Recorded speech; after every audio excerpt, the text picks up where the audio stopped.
સુરતના મોટા વરાછા વિસ્તારમાં આવેલા સુમન નિવાસના ગેટ પાસે સ્થિત એક દિવ્યાંગ વ્યક્તિની કેબિનમાં તસ્કરોએ હાથફેરો કરી આશરે ₹20,000 ચોરી કરી ફરાર થવાની ઘટના સામે આવી છે।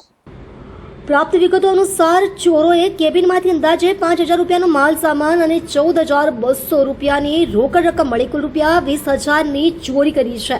આ કેબિનના સંચાલક જયંતિભાઈ બારિયા ગરીબ પરિવાર સાથે જીવન નિર્વાહ કરે છે અને તેમને 3 દીકરીઓ છે। આ ચોરીની ઘટનાથી તેમના પરિવારને ભારે આર્થિક ફટકો પડ્યો છે। ઘટનાને પગલે સ્થાનિકોમાં રોષ અને ચિંતાનો માહોલ જોવા મળી રહ્યો છે।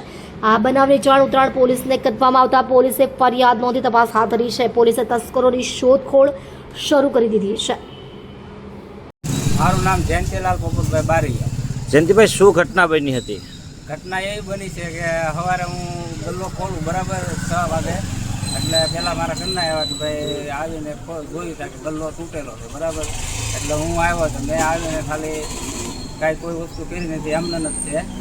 મેં જોયું બધી વસ્તુ, આમ નજર મારી એટલે જે સામાન હતો એ બધો લઈ ગયા ને પૈસા હતા એ પૈસા ગલ્લામાંથી લઈ ગયા। જયંતિભાઈ, તમે છેલ્લા ઘણા વર્ષોથી બીમારીથી લડી રહ્યા છો અને એ બાબતે તમે શું કહેવા માંગો છો અને તમારા ઘરે કેટલી દીકરીઓ છે? મારે હું છેલ્લા 3 વર્ષથી મારા દ્વારા કેન્સર આંતરડાનું ઓપરેશન કરાવેલું બરાબર। એટલે આ મારે આજીવન છે અને મારે હાલમાં અત્યારે 3 દીકરી છે અને પોતે અમે 2 માણસ, એટલે અમે 5 જણાનું ગુજરાન મારું આમાં હાલે છે। તો જયંતિભાઈ, આમાં તમે દવાખાનાનો ખર્ચો કાઢો, તમે આમાં ઘરનો ખર્ચો કાઢો, તો આમાં અંદાજે ચોરી કેટલા રૂપિયાની રકમ થઈ છે?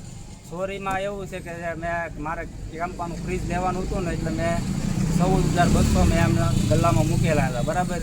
એ ગલ્લામાં એ લઈ ગયા અને ચિલ્લર હતું એ બધું લઈ ગયા અને બાગબાન હતા, વિમલ, તાનસન, એ માલ હતો એ અંદાજે 65,000નો માલ એ લઈ ગયા।